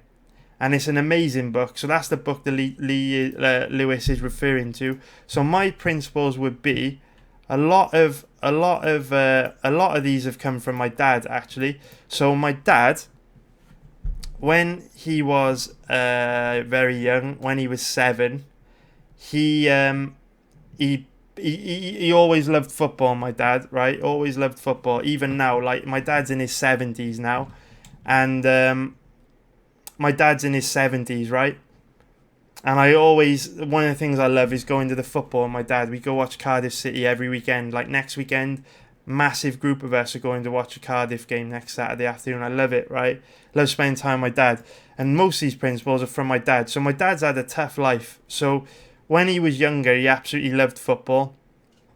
And one day he was playing football on a Saturday afternoon, and he basically, went down, fell over or whatever into the grass, and there was like a rusty nail in the grass, and it went through his eyeball when he was like 8 or 9, something like that. He fell over, played football, rusty nail right through the eye.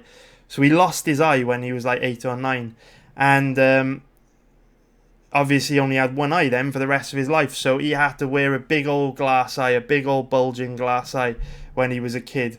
And he if you look at like kids when he was pictures of him when he was a kid, and now he had like big old glass eye, like, one eye, his regular eye would be like pointing this way, and this big old glass eye would just be fixed like straight on. Do you know what I'm saying?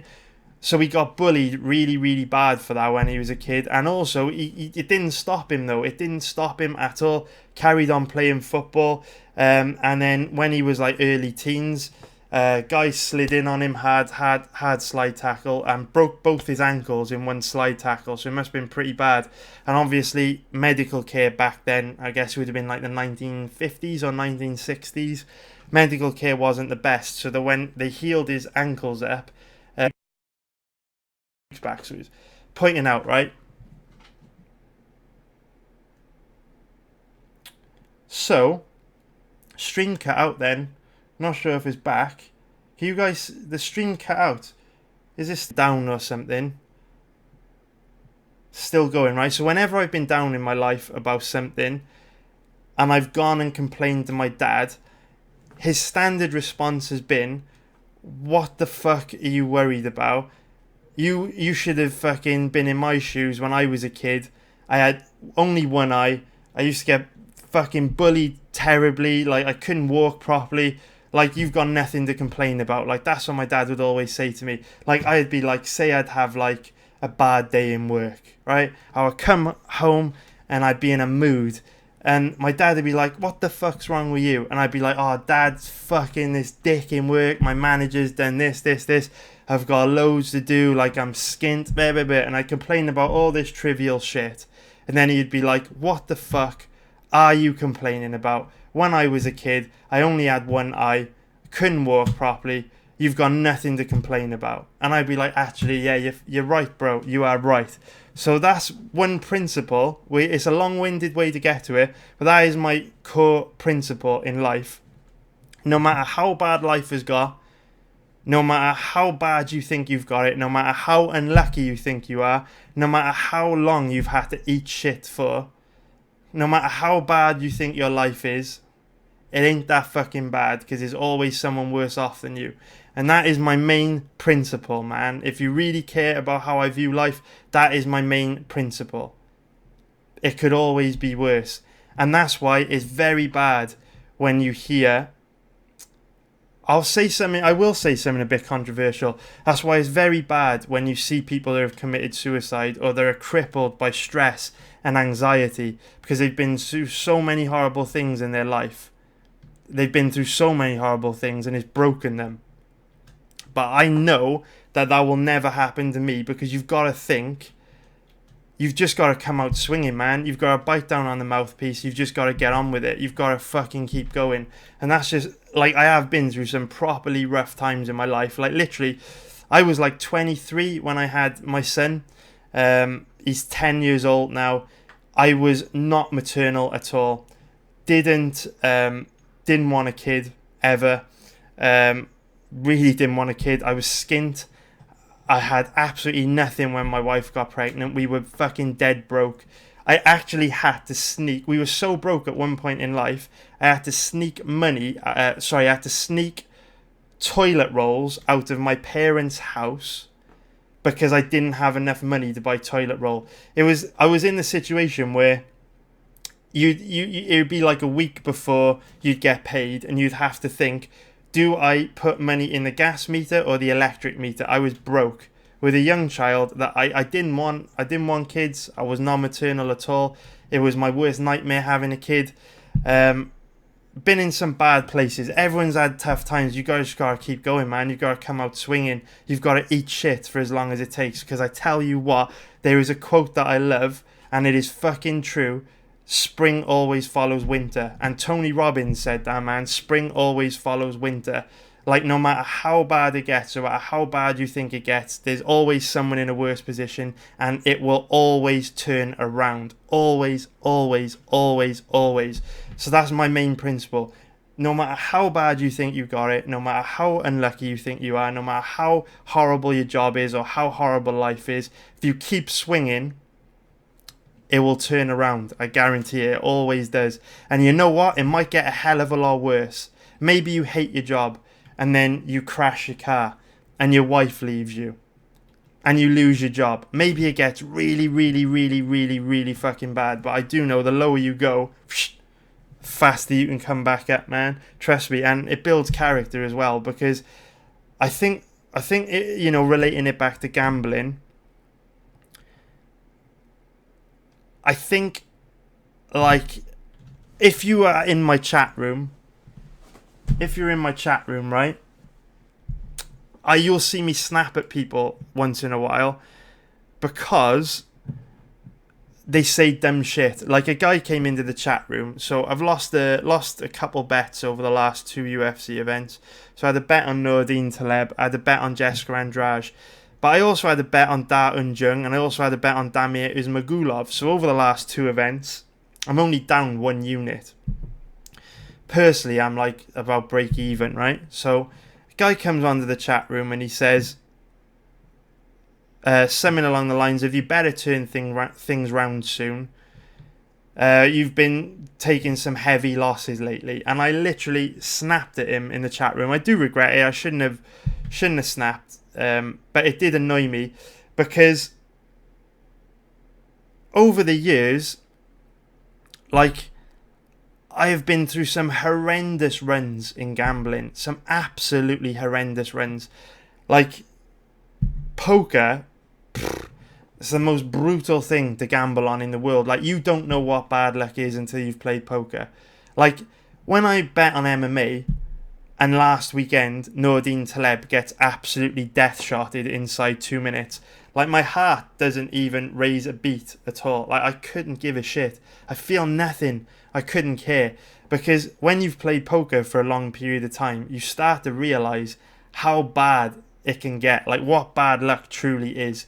And a guy getting punched in the face in a cage fight, really, it means nothing. It happens. It's a cage fight. Like, guys are going to get punched in the face and knocked out. That's why we love it, right?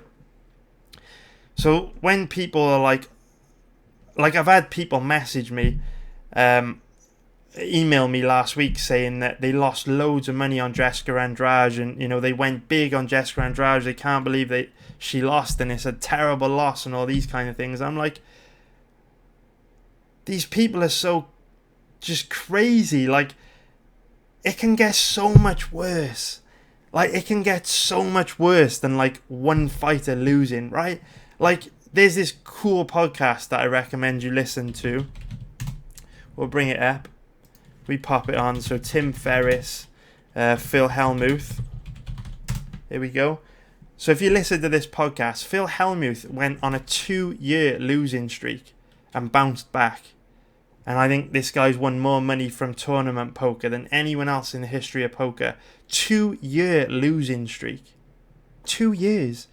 And, after USADA came into effect, I went on a horrible 8-month losing streak where for 8 months after USADA came into effect, I got absolutely destroyed.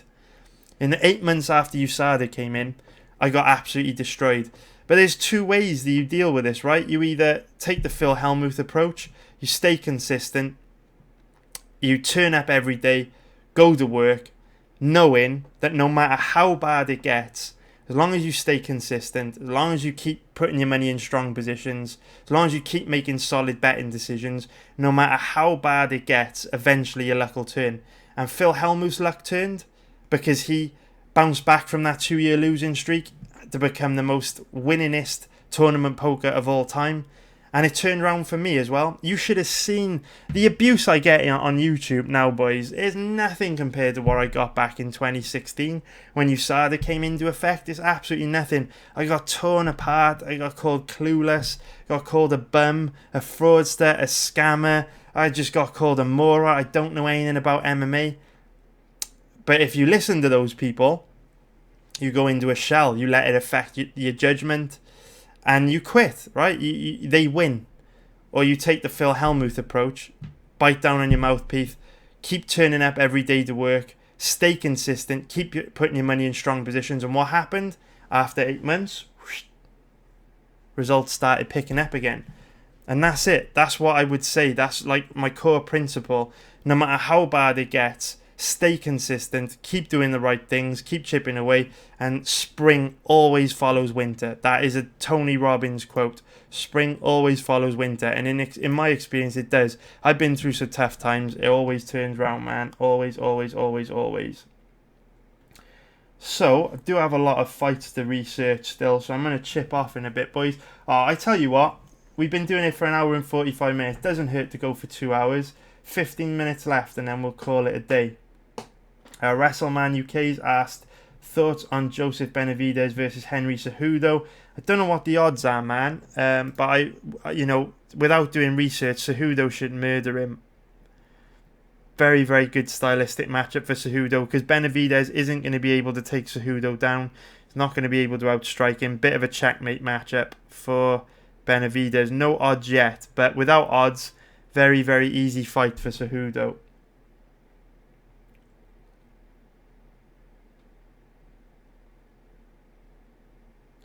Lewis Pratt has asked, what do you think of Game of Thrones Season 8? I fucking loved it, man. I loved Season 8 Game of Thrones. I loved it. I thought that Winterfell episode was amazing. And the episode where shit gets real in King's Landing. I'm not going to say what happened for anyone who haven't seen it yet. But I thought that was amazing as well.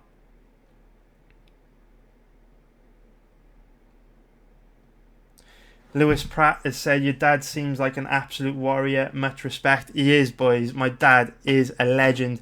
You know what? I might do a podcast or something with him one day.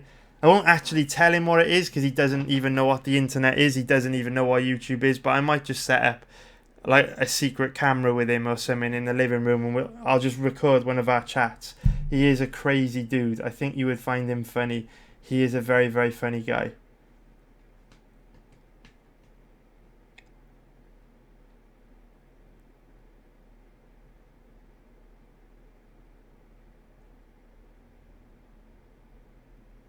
So that is going to be it, I reckon, for today, boys. That is all the questions done. Nice one to all of you, boys. Really appreciate it. Hopefully these football bets come through for us. Hopefully Cerrone comes through for us. But remember, boys, right? I know I say this all the time, but bets, like all bets, are risky, right? Don't go too big.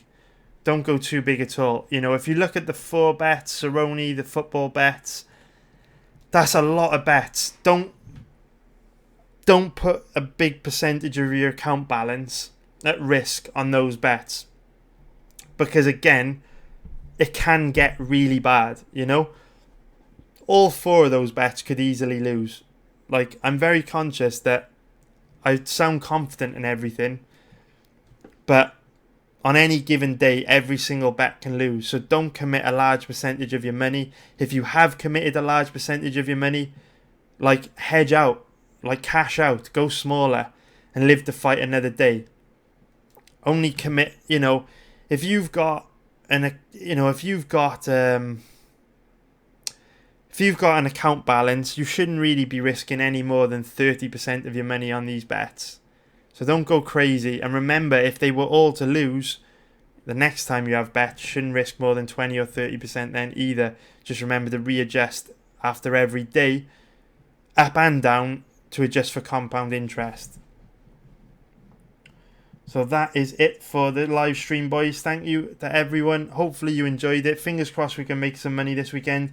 Take care, everyone, and I will see you guys very, very soon. Love you guys. See you later. Bye.